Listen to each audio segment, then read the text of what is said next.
인류가 끝까지 정복하지 못한 것이 하나 있습니다. 우리가 우주를 정복하고 인공지능을 통해서 모든 어떤 창조의 어떤 창조주의 자리에까지를 넘보고 있는 이 시대 속에도 그럼에도 죽음은 극복하지 못했습니다. 정현채 교수가 서울대 의대 명예교수인 정현채 교수가 있는데 이분은 이제 죽음의 전도자다 이렇게 불리는 분인데 이분이 이제 죽음에 대한 공포를 처음에 느꼈을 때 이렇게 고백을 해요.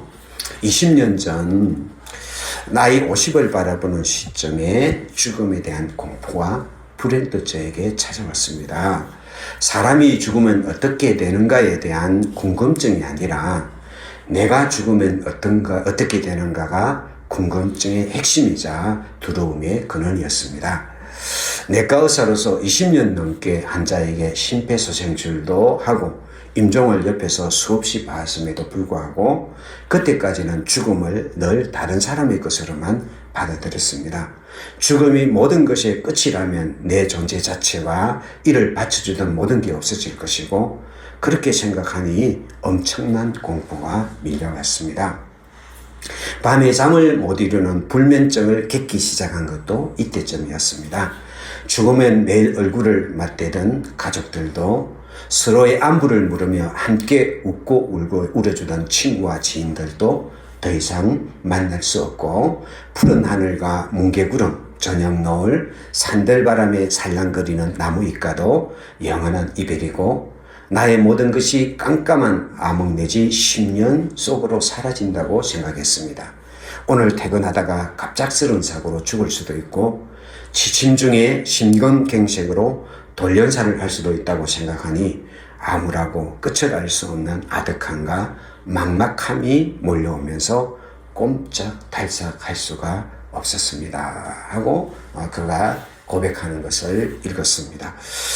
그렇습니다. 우리 사람은 죽음을 맨날 접하고 그 소리 하지만은 이 죽음이라는 공포가 뭐 사람은 죽는 거야 이렇게 하다가 갑자기 내가 죽는다면 하고 생각하는 순간부터 이 사망이라는 것이 더 이상 다른 사람의 이야기가 아니라 책의 이야기가 아니라 어떤 지식의 이야기가 아니라 나의 두려움과 공포가 되더라는 거죠.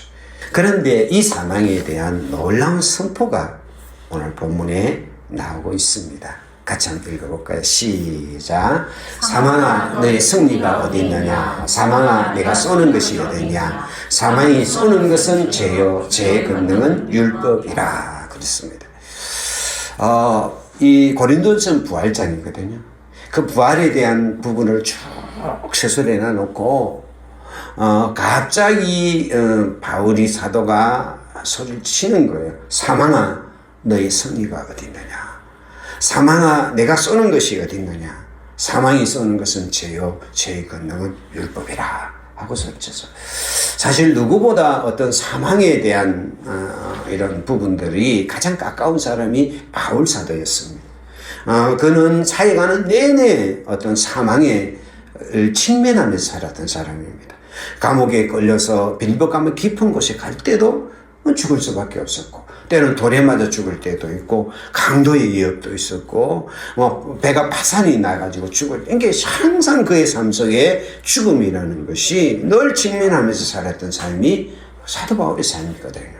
그뿐만 아니라 그가 순교의 제물로 결국 이 땅을 떠난 사람이 사도 바울이에요.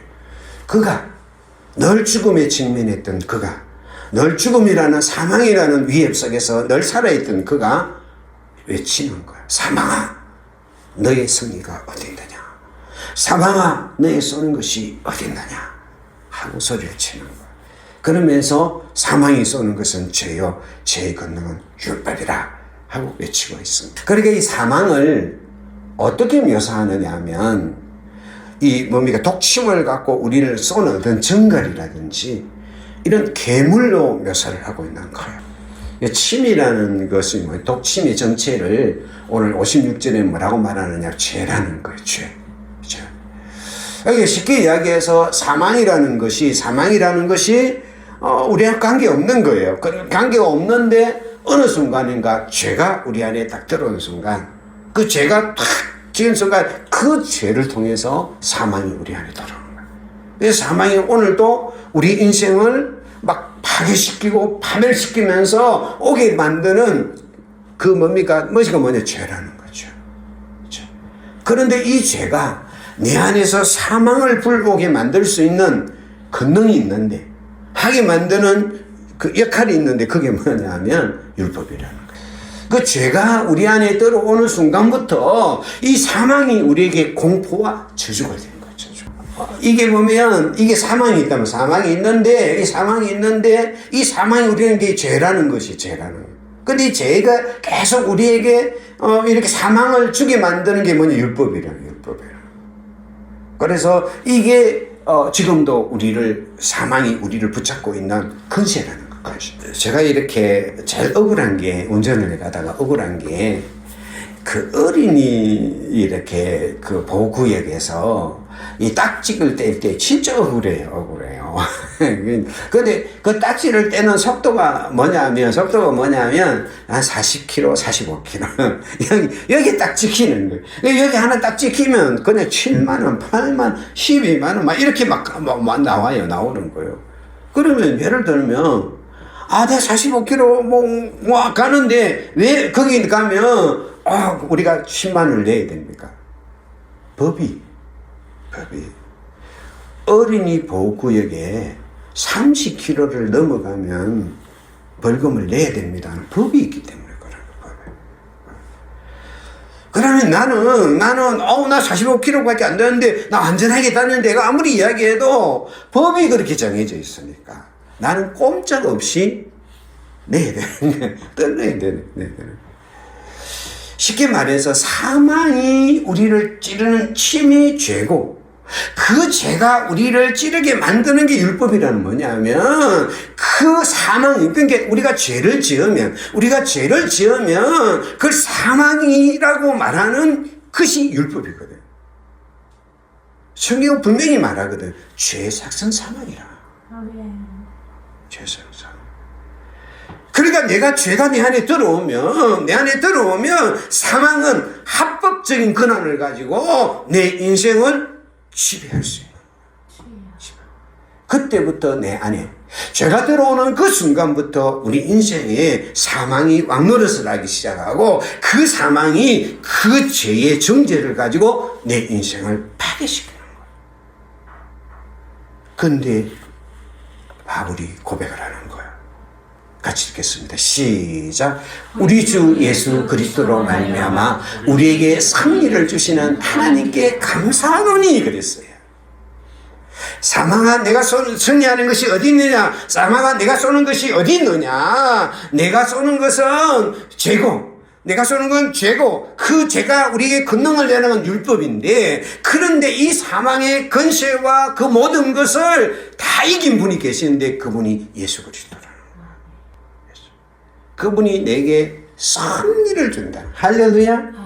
그래서 제가 내 인생에 나를 짓밟고 우리 인생을 짓밟고 가고 있는데 예수 그리스도로 말미암아 승리를 주셨다는 거예요. 할렐루야. 다시 말해서 예수 그리스도로 말미암아 그 골고다에서 그 죄 사슬이, 그 사망이 죄라는 독침을 가지고 우리를 죽이고, 그리고 율법의 권능을 가지고 우리 인생을 짓밟게 만들어주는 그 사슬들이 그 십자가에서 박살났다.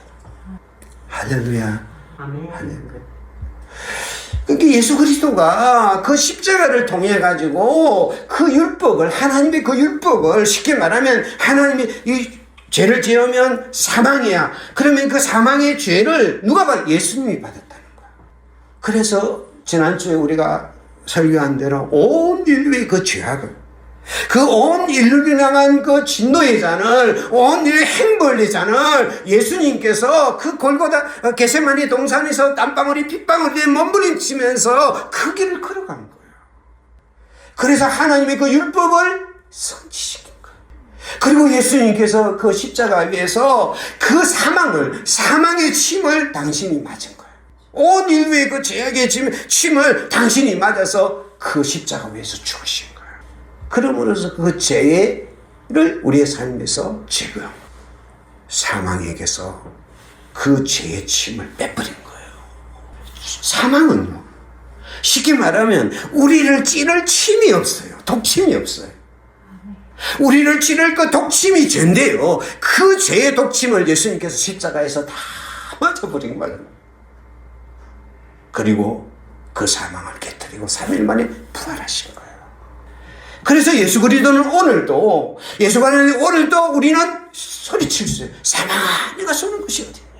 예수 그리스도로 말미암아 승리를 주시는 하나님께 감사합니다. 할렐루야. 이게 벌이요, 아주 무섭습니다.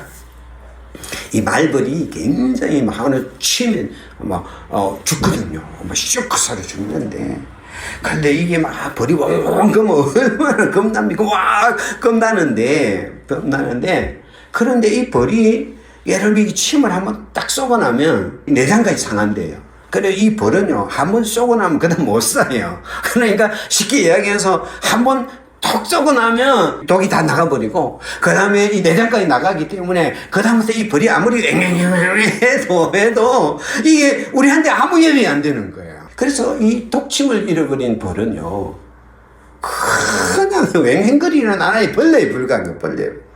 그래, 그게 막, 독침을 잃어버린 벌이 내 옆에서 바닥바닥 하고 다녀도 겁낼 게 하나도 없는 거예요. 소리만 겁나는 거예요, 소리만 겁. 예수 그리스도를 통해서 하나님께서 십자가에 사망의 독침을 단번에 부어버렸어요. 그래서 이 사망은요, 다치 독침을 잃어버린 벌과 같은 거예요. 아멘. 사망은 여전히 지금도 우리 곁에서 맴돕니다. 병실의 냄새로 맴돌기도 하고요, 때로는 띵동 부고 문자를 통해서 맴돌기도 하고요, 한밤중에 내가 자다가 갑자기 사망에 대한 두려움으로 눈을 깨기도 합니다. 그러나 기억하십시오. 그것은 침 빠진 벌과 같은 거예요. 위민거리지만은 쏠 수 없어요. 우리를 위협하지만 우리를 삼킬 수 없어요. 그래서 우리는 사망을 소리칠 수 있는, 사망아, 내가 쏘는 것이 어디 있느냐. 이 말은 그냥 성경 구절이 아니에요. 이미 예수 그리스도의 십자가를 통해서 사망의 침을 받은 예수 그리스도의 십자가를 통해 우리에게 이루어진 현실이에요. 할렐루야. 저 어릴 때 빚이 좀 많아가지고 그때 어려움을 겪은 적이 있는데, 누가 이런 글을 썼더라고요. 어릴 때부터 집안에 뭔가 무거운 것이 있었습니다. 아버지는 그 얘기를 꺼내지 않았고 어머니는 눈빛으로만 알고 있었습니다. 오래된 빚이 있었습니다. 해가 바뀌어도 숫자는 줄지 않았고 독촉장이 올 때마다 식탁 분위기는 굳어졌습니다. 아이들은 영문도 모른 채 눈치로 이 분위기를 배웠습니다. 뭔가가 올 때마다 그냥 사나워해지고 또 온다는. 그러다가 어느 날 통지서가 왔는데 평소와 달랐습니다. 그 통지서에는 잔액 영은 전액 상환 완료. 누군가 그 빚을 다 갚아주었습니다.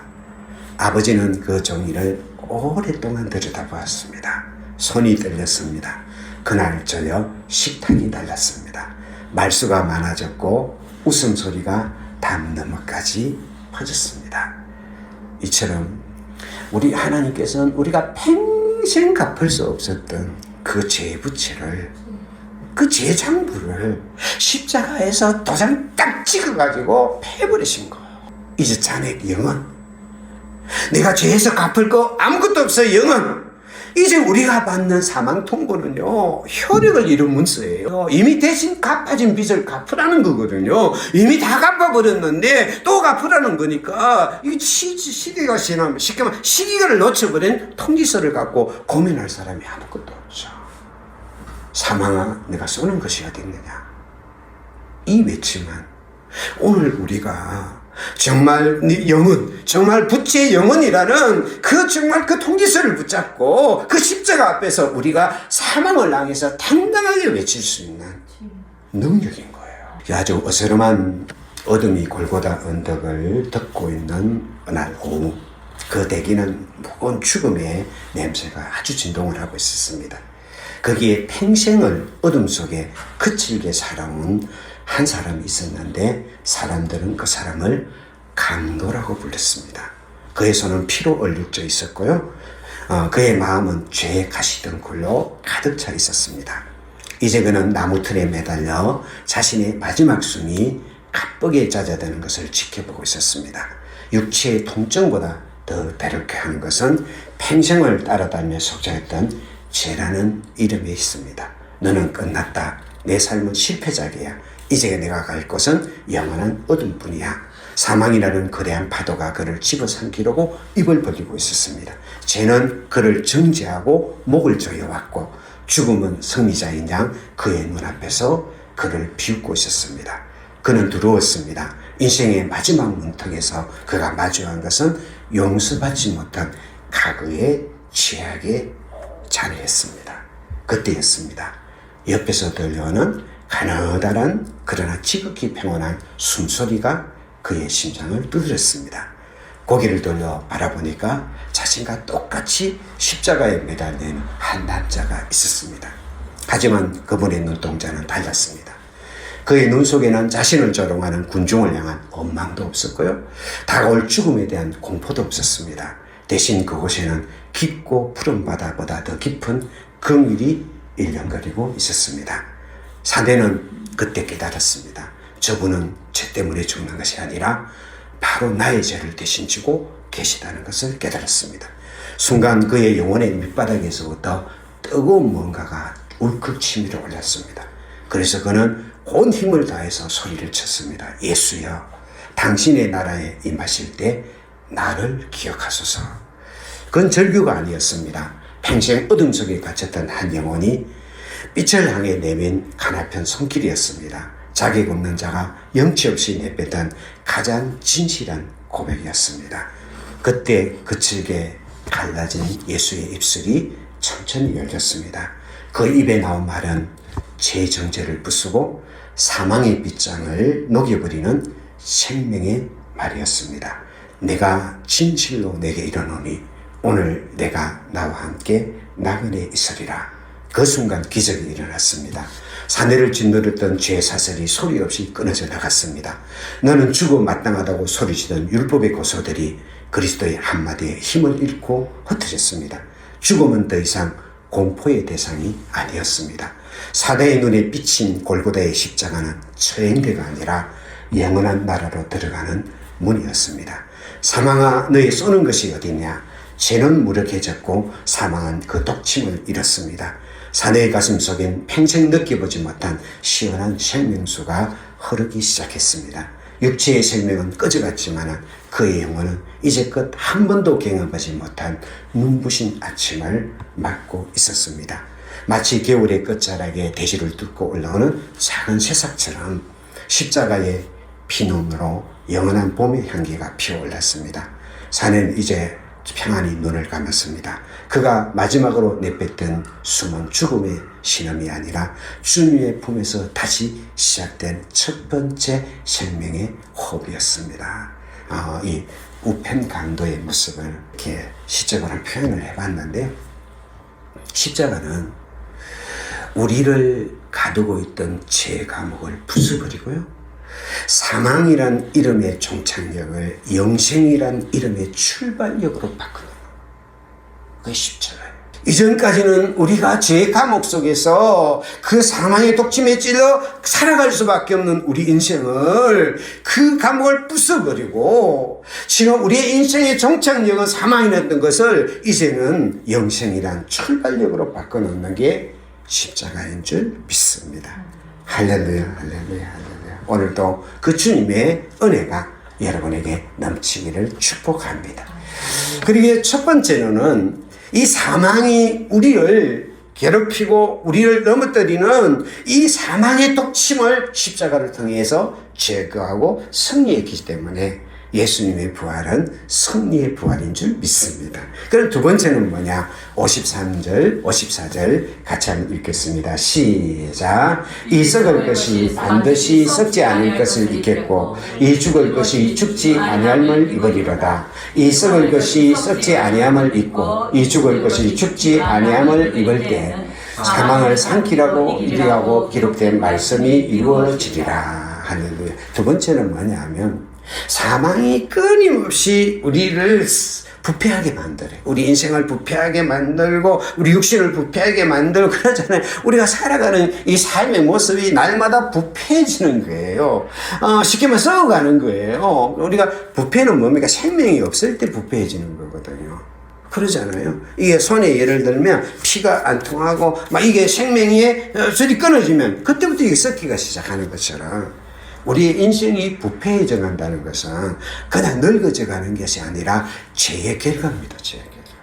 그래서 이 죄는 우리를 흙으로 돌아가게 다시 우리를 흙으로 돌아가게 만드는 부패함으로 우리를 공격하는 거예요. 날마다 부패하는 거예요. 그리고 이 죄는 우리에게 그 생명을 뺏어가는 거예요. 그래서 이 사망이 막 끊임없이 우리를 위협해가지고 우리를 부패하게 만들고 그리고 마침내 우리가 그 생명을 우리에서 뺏어감으로 승리를 노래해요.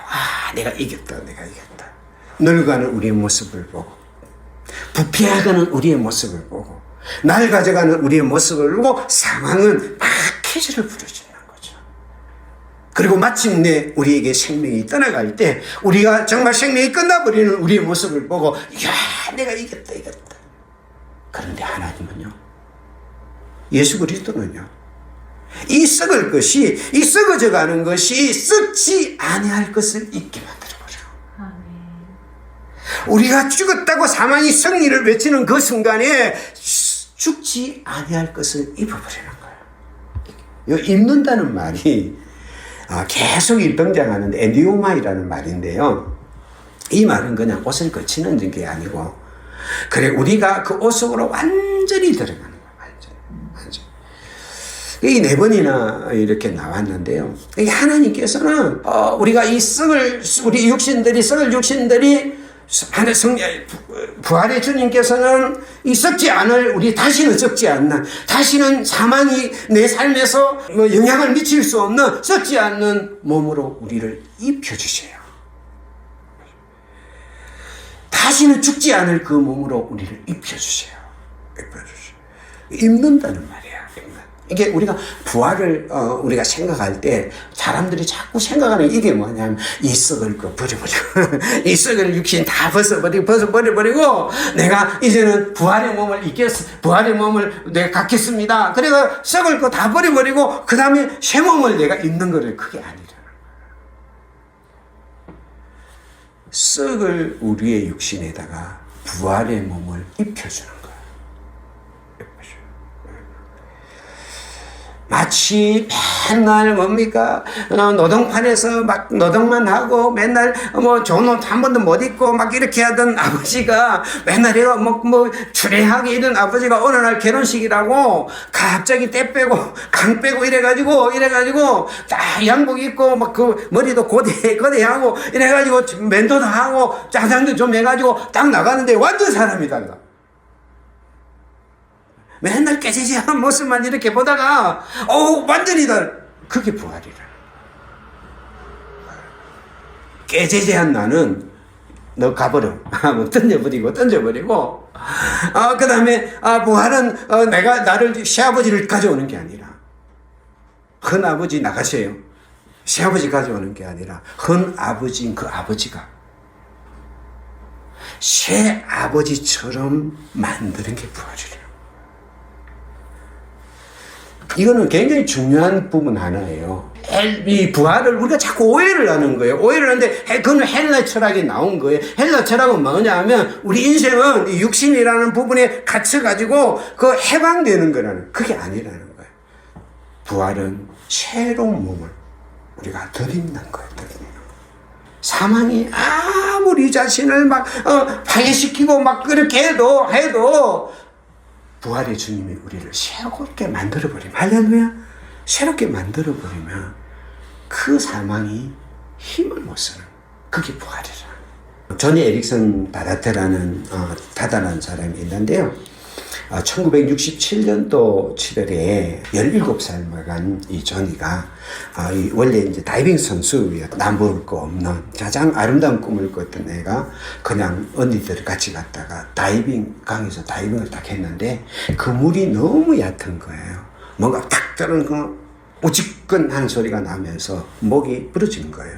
그러면서 몸 밑에가 다 마비돼. 그 이제 병원춘대에 누워가지고 이제 천장만 바라보는 그때 이 조니가 깨달은 거야. 아, 내 아름답고 내 건강하고 내 생동감 넘치는 이거는 정말 유리병 같은 거구나. 이거 아무것도 아니구나 하면서 그때부터 뭐시를 하는데 치료를 받는데 고통의 연속이에요.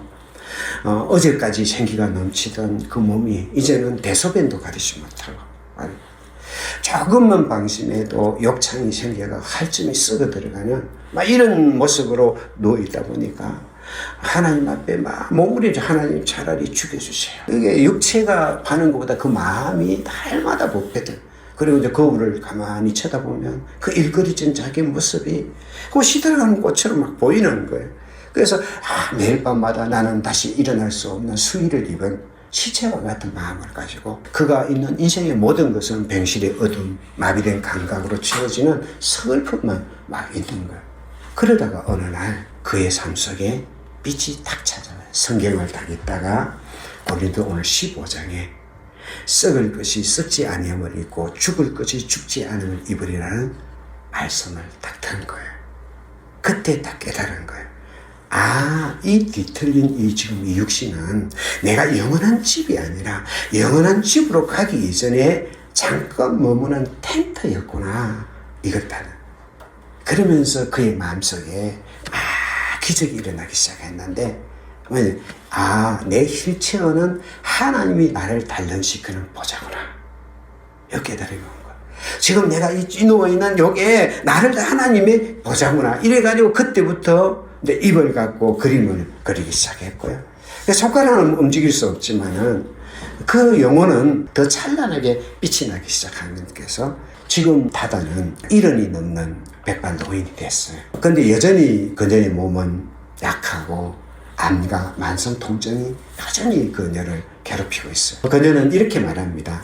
천국문에 들어서는 순간 나는 이 일체에서 뻘떡 일어나서 가장 먼저 예수님 앞에 춤을 추고 그리고 나를 50년 동안 붙들고 있던 이 낡은 의자에게 고마워서 덕분에 나는 영혼을 보았단다 하고 인사할 거예요 라고 말하는 거예요. 그녀는 썩여질 육신이라는 질것 속에 있지만은 절대 시들지 않는 영원한 그 생명이라는 옷을 입고 오늘도 살아가는 거죠. 여러분, 부활의 신앙은 그냥 믿는 신앙, 부활절이 아니라 오늘도 내 삶에서 내가 썩어져가는 내 모든 것들, 때로는 노화의 질병, 죽어의 위협, 이것이 아니라 영원한 영광의 새 옷을 우리가 바라보고 영광을 새 옷을 입혀줄 걸 바라보고 걸어가게 만드는 소망이 부활인 줄 믿습니다. 주님이 썩지 않을 것으로 입혀줄 부활의 소망. 할렐루야. 그 부활의 소망이 우리의 모습인 줄 믿습니다. 그래서 우리는 어떻게 살아야 됩니까? 같이 한번 읽겠습니다. 시작. 그러므로 내 형제들아 상형제들아 견실하며 흔들리지 말고 항상 주의 일에 또 힘쓰는 자들이 되라. 이는 너희 수고가 주 안에 헛되지 않은 줄 압니다. 그러니까 이 부활의 신앙이 우리에게 있기 때문에 우리는 견실하다 그래요. 견실하다. 이 견실하다는 말은 뭐냐면 받침, 단단한 받침의 의자에 딱 앉아있는 이 동상을 우리가 딱 세울 때 그 받침 있잖아요. 받침을 딱 하는 것처럼 그 받침 위에 딱 있는 것을 견실하다는 거예요. 그래서 이 세상의 폭풍우가 아무리 몰아치고 뭐 어렵다 죽겠다 뭐 이란과 미국과 전쟁 때문에 뭐 유가가 올라와서 경제적으로 힘들고 어렵겠다는 수많은 안 좋은 소식들이 몰려올지라도 때로는 누가 죽는다 암이 걸리면 어떡하지 막 이런 여러 가지 건강에 안 좋은 소식들이 몰려올지라도 내가 부활의 집 앞에 부활의 신앙의 집 안에 딱 의자에 딱 앉아있으면 던져 앉아있으면 바깥에 아무리 태풍이 불고 폭풍우가 몰아치고 막 해일이 오고 막 한다 할지라도 그 부활의 신앙이라는 탁 안에 앉아있으면 나는 흔들리지 않는 할렐루야. 이 부활은요 내가 살아가고 있는 현재의 내 삶을 흔들리지 않게 만들어줘요. 주님이 부활해서 영광의 몸으로 나를 입혀줄 건데 주님이 나의 모든 것을 다 승리하셔서 사망을 승리케 만들어주는데 내가 뭐 걱정할 거 뭐가 있어. 흔들리지 않는 거야. 할렐루야. 내가 이러면 어떡하지? 저러면 어떻게 하지? 왔다 갈 필요가 없는 거예요. 그래, 부활신앙을 갖고 있는 사람은요, 어떤 상황에도 흔들리지 않아요. 다 죽는다 이야기해도 죽지 않아요. 다 망한다 해도 망하지 않아요. 다 힘들다 해도 힘들지 않아요. 왜냐하면 죽음까지 이기신 주님이, 할렐루야, 그 영원한 생명을 내게 뜻별 그 주님의 부활이 나와 함께 있는데 뭐가 걱정이고 염려입니까? 그뿐만 아니라 부활의 신앙은요, 우리가 갖고 있는 모든 수고를 헛되지 않게 만들어요. 부활이 없으면 우리가 애를 쓰고 지금도 수고하고 하는 것들이 다 헛된 것이니까, 다 헛되게 날아가는 거지만은, 그러나 우리가 부활 아래 있는 우리 안에는 헛되지 않아요. 그래서 우리가 지금도 애쓰고 수고하고 노력하는 것들이 뿌리가 돼가지고요. 뿌리가 돼가지고 마지막 주님의 부활의 배 앞에 섰을 때 내가 냉수한 거로 대접한 거, 내가 수고한 거, 이런 모든 수고들이요, 주님 앞에 그 부활의 영광을 덧입을 때 다 네 앞에 빛나면서 주님을 만나게 될 거예요. 그래서 이 부활의 신앙은 우리를 흔들리지 않고 주님 앞에 서서 당당하게 걸어가게 만드는 줄 믿습니다. 아멘. 그래서 우리 흔들리지 말고 부활의 주님 바라보고 걸어가는 여러분과 제가 되기를 축복합니다. 기도하겠습니다. 사랑하는 주님의 은혜를 진심으로 감사를 드립니다. 부활은 사망을 이기시고 승리하신 주님의 승리인 줄 믿습니다. 우리의 인생을 파괴시키는 그 사망의 독침을 예수 그리스도의 십자가를 통해서 다 뽑아버리시고, 부활이 더 이상 우리의 위협과 우리의 두려움이 아니게 만든 주님을 찬양합니다. 우리 부활의 주님은 썩어질 우리를 썩지 않을 영광의 몸으로 다시 살려 당당한 승리의 삶을 걸어가게 만들어 주시는 것인 줄 믿습니다. 그 부활의 소망을 가지고 승리하며 걸어가는 우리가 되게 하옵소서. 예수님 이름으로 기도드립니다. 아멘. 아멘.